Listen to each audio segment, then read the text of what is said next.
کھڑے ہو جاتا ہے، میرے بیٹے کا ہاتھ کٹ گیا، میرے بیٹے کے سر میں درد ہو رہا ہے، کبھی ماں سر دبانے کے لیے بیٹھتی ہے، کبھی باپ اگر ہاتھ کٹ جائے تو ڈاکٹروں پہ لے کے بھاگتا ہے،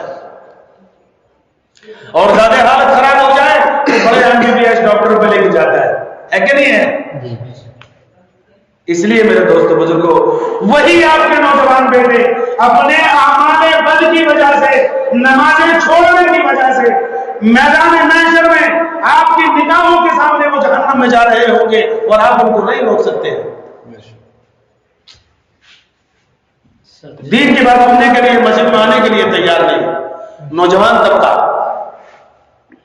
اللہ کی بات سننے کے لیے، اللہ کے رسول کی بات سننے کے لیے، یا اسی طریقے سے نمازیں پڑھنے کے لیے میرے دوستوں بزرگوں آنے کے لیے تیار نہیں۔ تو ہم یہ بتلا رہے تھے کہ جو بیٹا، مثلا کسی کے 4 بیٹے ہیں، 3 بیٹے تو بیچارے کمزور ہیں لیکن 1 بیٹا کماتا ہے، تو ماں بھی اس سے ڈرتی ہے اور باپ بھی اس سے ڈرتا ہے۔ لاڈ صاحب صبح کو 9 بجے سو کر کے اٹھ رہے ہیں، ماں چائے بنا کے پہنچا رہی ہے لاڈ صاحب کو اس کو۔ میرے دوستوں بزرگوں، میں ان ماؤں سے کہنا چاہتا ہوں، ان باپوں سے میں کہنا چاہتا ہوں، ایوب ارشاد فرمایا اللہ کے پیارے رسول جناب محمد رسول اللہ صلی اللہ علیہ وسلم نے، جو لوگ فجر کی اذان کے بعد سوتے ہیں اللہ کی رحمت سے مایوس رہتے ہیں، جو نوجوان نمازیں چھوڑتے ہیں ان کی عمریں گھٹا دی جاتی ہیں، ان کی عمروں کی برکتیں ختم کر دی جاتی ہیں، ان کا رزق گھٹا دیا جاتا ہے، ان کا رزق گھٹا دیا جاتا ہے اور پریشانیاں ان پر مسلط کر دی جاتی ہے۔ اس لیے ان ماؤں کو پیغام پہنچا دیجئے، ان باپوں کو پیغام پہنچا دیجئے کہ وہ جو لاڈلا بیٹا ہے جو سب سے زیادہ کما رہا ہے، وہ لاڈلا بیٹا صبح کو 9 بجے سو کر اٹھتا ہے۔ میرے دوست بزرگوں، یہ آپ حضرات کو اور بتا دوں، کوئی مولوی بنا ہے تو وہ راتوں کو اٹھ کر کے بنا ہے، وہ سویرا اٹھ کر کے بنا ہے، اور اگر کوئی پہلوان بنا ہے تو وہ راتوں کو سویرا اٹھ کر کے پہلوان بنا ہے۔ اسی طریقے سے اگر کوئی ڈاکٹر بنا ہے اس نے محنتیں کی ہیں، اگر کوئی انجینئر بنا ہے تو وہ صبح کو سویرا اٹھا ہے۔ آج آپ کا لاڈ صاحب، آپ کا نوجوان بیٹا وہ صبح کو 9 بجے تک سو رہا ہے۔ میرے دوست بزرگوں، کہاں چلے گئے ہم لوگ؟ کہاں ہے ہمارا ایمان؟ کہاں ہے ہمارے ایمان کی تازگی؟ کہاں ہے ہمارے ایمان کی حرارت؟ میرے دوست بزرگوں، غیرت کا مقام ہے۔ نبی کریم صلی اللہ علیہ وسلم فرماتے ہیں، اللہ کے نبی، جس نبی کی وجہ سے اللہ نے اس زمین کو بچھایا، آسمان کو چھت بنایا، پوری دنیا کے نظام کو بنایا، پوری اس نبی برک وہ صلی اللہ علیہ وسلم فرماتے ہیں کہ جو نوجوان اللہ کے دربار میں آتے ہیں، اللہ کے فرشتے ان کو سلامی دیتے ہیں، اللہ ان کو سلامی دیتا ہے، جنت ان کو سلامی دیتی ہے، اللہ کی رحمتیں ان کو سلامی دیتی ہے۔ ارے آپ کی سلامی لینے کے لیے تیار نہیں ہو، پریشانیاں تو پھر ہمارے گھر میں آئیں گی ضرور۔ نمازیں سیکھنے کے لیے ہم تیار نہیں ہیں۔ ایک بات یہ بتا دوں، یہ بات تو میں نے بتا دی، ایک بات یہ ہے جو ذہن میں آ گئی، نمازیں ہمارے بیٹوں کے بالکل یاد نہیں ہے، نمازیں یاد نہیں ہے۔ یار جی چاہتا ہے میں کہیں بیٹھتا ہوں تقریر کرنے کے لیے، جی چاہتا ہے کہ آپ حضرات سے کافی دیر گفتگو کروں، ساری باتیں آپ کو کھول کھول کر کے بتاؤں قرآن کے حوالے سے۔ میرے دوست بزرگوں، نمازیں نہیں ہیں، پتہ ہی نہیں ہے نمازوں کا، کلمہ صحیح طریقے سے یاد نہیں ہے، نمازیں صحیح طریقے سے یاد نہیں ہے۔ میں ایک مثال دیا کرتا ہوں خاص کر کے، مثلا ارشاد کسی کا نام ہے یا سلمان کسی کا نام ہے، سلمان کسی کا نام ہے، میم کے آگے جو ڈنڈا ہے اس کو ہٹا دو، میم کے آگے ڈنڈا جو ہے اس کو ہٹا دو بھیا، کیا ہو جائے گا؟ وہ سلمان ہو جائے گا، نہیں ہو جائے گا؟ نہیں، میں نے آگے ڈنڈا ہٹانے کے لیے بولا ہے، اگر وہ آگے ڈنڈا ہٹا دیں گے اس کا میم کے آگے کا تو وہ سلمان ہو جائے گا۔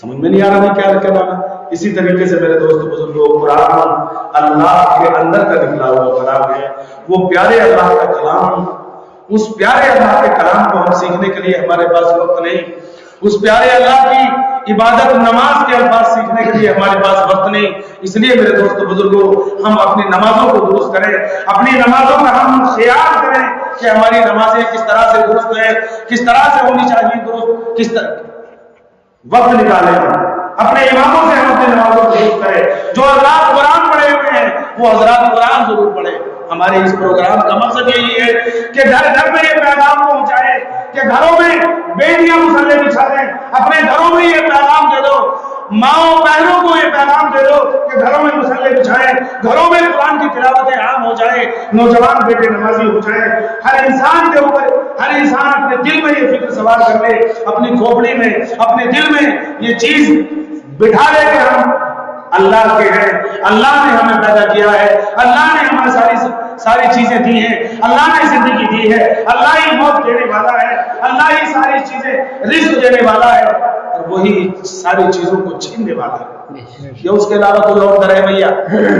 اس کے علاوہ کوئی اور اللہ صلی اللہ علیہ وسلم، اس کے علاوہ اللہ ہی رب العزت کی ذات ہے جو ساری چیزیں دینے والی ہے۔ نبی کریم صلی اللہ علیہ وسلم نے بھی اللہ ہی سے مانگا ہے، اللہ ہی سے سوال کیا ہے، نبی کریم صلی اللہ علیہ وسلم نے بھی، اللہ کے نبی صلی اللہ علیہ وسلم نے بھی نمازیں پڑھی ہیں، تو نبی کریم صلی اللہ علیہ وسلم نے بھی اللہ کے لیے نمازیں پڑھی ہیں۔ اگر ذکر کیا ہے اللہ کے رسول نے، وہ بھی اللہ کے لیے ذکر کیا ہے، اگر تلاوت کی ہے تو اللہ کے لیے تلاوت کی ہے۔ اس لیے ہمارا مرنا، ہمارا جینا، ہماری زندگی کا مقصد اللہ اور نبی کریم صلی اللہ علیہ وسلم ہونا چاہیے۔ اس لیے آپ حضرات، جتنے آپ حضرات کے دماغ میں اشعار آئے وہ پروگرام کے بعد مجھ سے حل کر لینا، لیکن پروگرام کے درمیان میں آپ یہ بات مجھ سے بعد میں پوچھیں۔ اس لیے میرے بھائیوں دوستوں بزرگوں، ہماری زندگی کا مقصد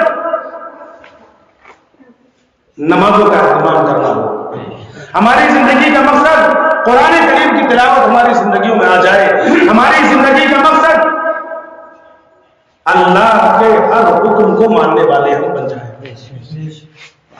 جب ہم ایمان لاتے ہیں تو میں نے نبی کریم صلی اللہ علیہ وسلم کی ایک حدیث پڑھی تھی، نبی کریم صلی اللہ علیہ وسلم نے ارشاد فرمایا، من اقام الدین ومن ترکہ فقد هدم الدین، کما قال علیہ الصلوۃ والسلام۔ جو لوگ نمازوں کو قائم کرنے والے ہیں، کیا ہے بھیا اس کے الفاظ؟ جو لوگ نمازوں کو قائم کرنے والے ہیں، یہ آقا فرماتے ہیں، آقا، جو لوگ نمازوں کو قائم کرنے والے ہیں وہ دین کو قائم کرنے والے ہیں، اور جو نمازوں کو چھوڑ رہے ہیں، خواجہ عبد القادر جیلانی بنے، نماز چھوڑ کر کے وہ خواجہ عبد القادر جیلانی نہیں بنے، خواجہ معین الدین چشتی کو اتنا بڑا مقام ملا، نمازیں چھوڑ کر نہیں ملا، اللہ کی عبادتوں سے ملا ہے۔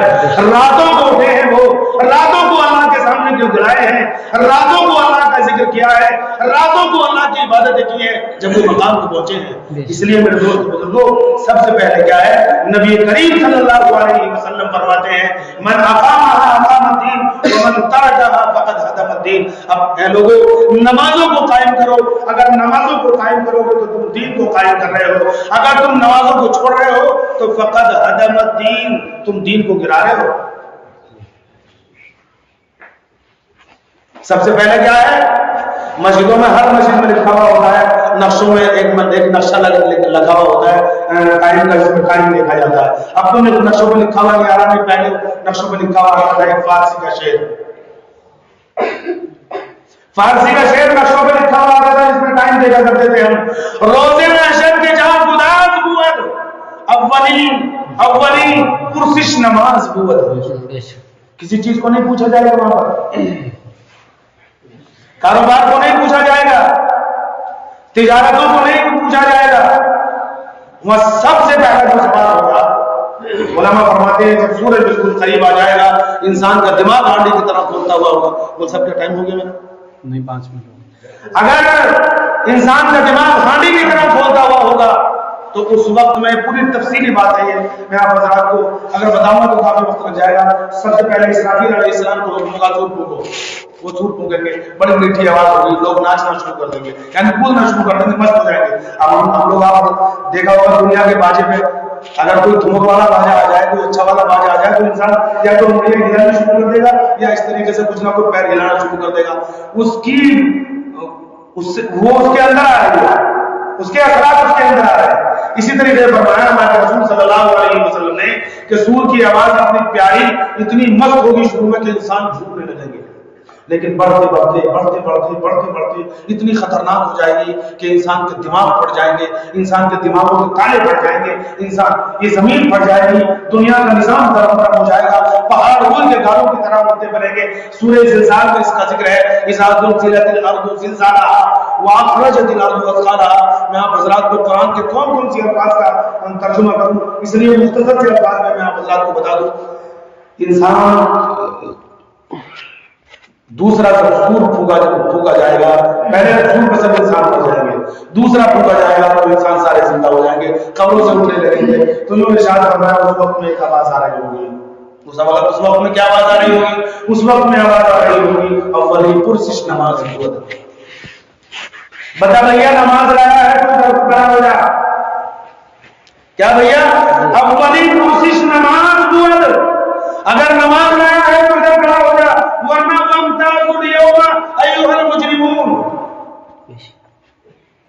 میرے دوست بزرگوں علماء فرماتے ہیں آپ حضرات قرآن کو پڑھیں، قرآن پڑھنے والے جو حضرات ہیں وہ قرآن کو پڑھیں تو یہ سوچ کر پڑھیں، اگر ایک رکوع پڑھ رہے ہیں، دو رکوع پڑھ رہے ہیں تو کہ میرے پیارے اللہ کا یہ کلام ہے، میں پیارے اللہ کا کلام پڑھ رہا ہوں اور میرا پیارا اللہ میری زبان سے اپنے کلام کو سن رہا ہے، تو وہ کلام اس کلام کی آیت میں ہے وَامْتَازُوا الْيَوْمَ أَيُّهَا الْمُجْرِمُونَ۔ نماز چھوڑنے والے غور کریں، غور و فکر کریں میرے دوست بزرگوں، تو یہ ارشاد فرمایا کہ روز محشر کے جہاں اداس قوت اور کوشش نماز قوت، سب سے پہلے نماز کا حساب ہوگا، نماز کو پوچھا جائے گا، اس لیے نماز ہمارے پاس ہے نہیں بھیا، ڈگے بار نماز ہے، نوجوانوں کے پاس بالکل نہیں ہے۔ تو میں ان بزرگوں کو سلام کرتا ہوں، ان بزرگوں کو میں مبارکباد دیتا ہوں جن کے بیٹے مسجدوں میں آتے ہیں، اور جن کے بیٹے مسجدوں میں نہیں آتے میں ان بزرگوں کے ہاتھ جوڑ کرتا ہوں، ان کو خوشامد کر کے کہتا ہوں اپنے بیٹوں کو، خدا را اپنے بیٹوں کو آپ مسجدوں میں لائیے، خدا را اپنی بیٹیوں سے اپنے گھروں میں مصلے بچھوائیے، اور ان کو سب سے پہلے جو ذکر ہو، سب سے پہلے جو تمہاری بیٹیوں کی نگاہ پہنچے تو قرآن کے مقدس الفاظ پر پہنچنی چاہیے۔ تو میں 4 باتیں آپ حضرات کو بتا رہا ہوں، اس کے بعد اپنی بات کو ختم کرتا ہوں۔ سمجھ گئے نا میری بات کو کہ نماز کا قائم کرنا دین کا قائم کرنا ہے، اور نماز کا چھوڑنا دین کو کھانا ہے۔ اس لیے اللہ کے رسول جناب محمد رسول اللہ صلی اللہ علیہ وسلم ارشاد فرماتے ہیں لوگوں تم اپنے اعمال کو سنوارو۔ پہلی چیز کیا بھیا؟ اعمال کو سنوارو۔ علماء بھی سنیں، حفاظ بھی سنیں، اپنے اعمال کو سنوارو، اللہ تمہارے حالات کو سنوار دے گا۔ اللہ ہمارے اعمال تو سنبھلے ہوئے ہیں نہیں تو اللہ ہمارے حالات کیسے سنبھالے گا بھیا؟ ہے نا؟ جب میں کہتا ہوں کہ یا اللہ میرا حال دیکھ، حکم ہوتا ہے کہ اپنا نامہ اعمال دیکھ۔ ہمارے گھر پریشانیوں سے بھرے ہوئے ہیں، ہماری بستیاں جھگڑوں سے بھری ہوئی ہیں، کیوں؟ ہمارے اعمال جیسے آسمان پر پہنچ رہے ہیں ویسے اللہ کے یہاں سے فیصلے آ رہے ہیں۔ جب میں کہتا ہوں کہ یا اللہ میرا حال دیکھ، حکم ہوتا ہے کہ اپنا نامہ اعمال دیکھ۔ اذان کے وقت میں تو سوتا ہوا رہتا ہے، ارے شادی ہوتی ہے، فنکشن ہم لوگ کرتے ہیں تو کارڈ بھیجتے ہیں نا ہم گھروں میں، یا دوستوں کو کارڈ بھیجتے ہیں، رشتہ داریوں میں کارڈ بھیجتے ہیں، فلانے کے یہاں بھی ہم نے کارڈ بھیجنا ہے، فلانے کے یہاں بھی ہم نے کارڈ بھیجنا ہے، اس کے یہاں بھی ہم نے کارڈ بھیجنا ہے، بھیجنا ہے کیا بھیجنا ہے؟ اللہ کا عزت 5 مرتبہ کارڈ بھیجتا ہے تمہارے گھروں میں، جس سے ہمیں محبت ہوتی ہے اسے دو۔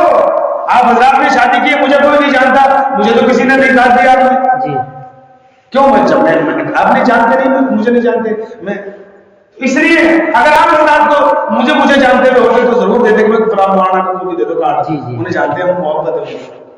اس لیے اللہ رب العزت، نوجوانوں میں آپ کو خدا کا واسطہ دے کر کہتا ہوں، نوجوانوں اللہ رب العزت 5 مرتبہ تمہیں بلاتا ہے، وہ پیارا اللہ تمہیں 5 مرتبہ کارڈ بھیجتا ہے تمہارے گھروں میں۔ جو نوجوان مسجد میں آ گیا اللہ رب العزت سمجھ لیجیے اس سے راضی ہے، اور جو مسجد میں نہیں آیا، جو چوپالوں پر کھڑا ہوا ہے، چوپالوں پر بیٹھا ہوا ہے، گلیوں میں کھڑا ہوا ہے، راستوں میں گپ شپ کر رہا ہے، موبائلوں کی لیڈیں اس کے کانوں میں لگی ہوئی ہیں اور منہ میں اس سے گٹکا بھرا ہوا ہے، سمجھ لیجیے اللہ اس سے راضی نہیں ہے، پیارا اللہ اس سے ناراض ہے۔ ہم نے اپنے پیارے اللہ کو ناراض کیا ہوا ہے اور ہم زندگی گزار رہے ہیں۔ میرے دوست بزرگوں، غیروں کو اللہ رب العزت دے رہا ہے مال، غیروں کو اللہ رب العزت اپنی نافرمانی پر اللہ رب العزت زیرہ کو. علامہ اقبال رحمۃ اللہ علیہ نے بہت بڑا ایک اچھا شعر کہا ہے, رضینا قسمت الجبار فینا لنا علم وللأعداء مال فإن المال يفنى عن قریب وإن العلم باق لا يزال. اس کا مطلب یہ ہے رضینا قسمت الجبار فینا, اے اللہ ہم تجھ سے راضی ہیں اپنی قسمت پر جو تو نے ہماری قسمت میں لکھ دیا. لنا علم وللأعداء مال, ہمارے لیے اس دنیا میں قرآن کا علم ہے, وللأعداء مال, اور ان کے لیے مال ہے. دیکھا نا ایئر کنڈیشن گاڑیوں میں گھوم رہے ہوتے ہیں, ایئر کنڈیشن کے مکانات پہ ساری پراپرٹیاں زمین جائیداد کاروبار ہے کہ نہیں ہے. کیوں؟ الدنیا سجن المومن و جنت الکافر فرماتے ہیں, دنیا ایمان والے کے لیے قید خانہ ہے. ارے جیل میں جا کے کوئی خوش رہے گا؟ اس لیے فرمایا کہ ایمان والوں کے لیے دنیا قید خانہ ہے, وہ جنت الکافر, اور کافرین کے لیے جنت ہے یہ دنیا. فإن المال يفنى عن قریب, یہ مال جس کو ہم اللہ کو ناراض کر کے کما رہے ہیں, اللہ کے حکموں کو توڑ کر کما رہے ہیں, اللہ کے رسول کے حکموں کو توڑ کر کما رہے ہیں, اللہ کے لازم نبی کے حکموں کو توڑ کر کما رہے ہیں مال, فإن المال يفنى عن قریب, یہ مال ہمارا ساتھ چھوڑ دے گا. اور فإن العلم باق لا يزال, یہ قرآن, یہ نمازیں, یہ دین, یہ باقی رہے گا, لا يزال, ہمارا ساتھ نہیں چھوڑے گا. یہ پکا ساتھی ہے بھیا, یہ پکا ساتھی ہے, ساتھ نہیں چھوڑے گا. فإن العلم باق لا يزال, یہ قرآن باقی ہے, یہ نماز باقی ہے, یہ ذکر باقی ہے, یہ تلاوت باقی ہے, یہ اللہ وحدہ شریک کا ذکر میرے دوست بزرگوں باقی ہے. دوسری چیز یہ ہے میرے دوست بزرگوں, اپنی آخرت کو سنوار لو. دوسری چیز کیا ہے بھیا؟ اپنی آخرت کو سنوار لو, اللہ تبارک و تعالیٰ تمہاری دنیا سنوار دے گا. دو چیزیں ہو گئی, اپنے اعمال کو سنوار لو, اللہ تمہارے حالات سنوار دے گا. اپنی آخرت کو سنوار لو, دوسری چیز اللہ تمہارے حالات کو سنوار دے گا, دنیا سنوار دے گا اللہ تبارک و تعالیٰ. اللہ رب العزت تمہاری دنیا سنوار دے گا. تیسری چیز ہے جو اللہ سے اپنے تعلق کو مضبوط کر لیتا ہے, جو اللہ سے اپنے تعلق کو توڑ لیتا ہے, اللہ مخلوق کے دل میں اس کا محبت ڈال دیتا ہے. اللہ مخلوق سے اس کا تعلق سنوار دیتا ہے. کیسے بھیا؟ وہ کیسے سنوار دیتا ہے؟ اگر تم نے اللہ کے بندے نا, تو اللہ آٹومیٹکلی اللہ آپ کی محبت پورے گاؤں کے دل میں ڈال دے گا. وہ کیسے؟ آپ حضرات کے بیٹے کی شادی میں 20,000 کا سودا ملا, بچے بھی چل رہے ہیں, گھر کی عورتیں بھی چل رہی ہیں, چپلوں زمین چل رہے ہیں, ہے کہ نہیں ہے؟ اب وہ خراب ہو گیا تو خراب ہونے کے بعد یا تو وہ جل جائے گا یا پھر کوڑی پہ جائے گا. اور 20 روپے کی تپائی لکڑی کی بن گئی, وہ بوسیدہ ہو گئی, جل گئی, خراب ہو گئی. کسی ایمان والے کی ہمت ہے کہ اس پہ پیر رکھ دے یا اس کو باہر نالی میں ڈال دے, ہے کہ نہیں؟ کسی کی ایمان والے کی ہمت ہے؟ نہیں نا. کیوں؟ اس کا تعلق اللہ سے ہو گیا, اس کا تعلق قرآن سے ہو گیا, اس کا رشتہ اللہ کی کتاب سے ہو گیا. اس لیے فرمایا کہ تم اللہ سے اپنے تعلق کو سنوارو, اللہ مخلوق سے تمہارے تعلق کو سنوار دے گا. 3 باتیں. چوتھی بات کیا بھیا؟ دیکھو بھیا, 4 باتیں میں نے آپ حضرات کے سامنے عرض کر رہی ہے, اپنی بات کو ختم کر دوں گا. چوتھی بات ہے کہ تم اپنے دن کے اعمال کو سنوار لو. چوتھی بات کیا ہے؟ تم اپنے دن کے اعمال کو سنوار لو, اللہ رب العزت تمہیں رات میں تمہارے رات کے اعمال کو سنوار دے گا. اللہ تعالیٰ کتنا پیارا اللہ ہے وہ. اگر ہم نے دن میں نمازوں کا اہتمام کر لیا, اللہ کے ذکر کا اہتمام کر لیا, صبح کو 100 مرتبہ درود شریف, شام کو 100 مرتبہ درود شریف, صبح کو 100 مرتبہ استغفار, شام کو 100 مرتبہ استغفار, یہ دل کی بیٹری چارج ہو رہی ہے. یہ چارج ہم ضرور کریں. جب ہم یہ چارج کرنا شروع کر دیں گے دل کی بیٹری, تو آٹومیٹکلی اللہ کی محبت آئے گی, اللہ کے ذکر کی محبت آئے گی, اللہ کے قرآن کی محبت آئے گی. بیٹری ڈاؤن پڑی ہے, اس لیے دین کی بات دل میں اثر نہیں کر رہی ہے.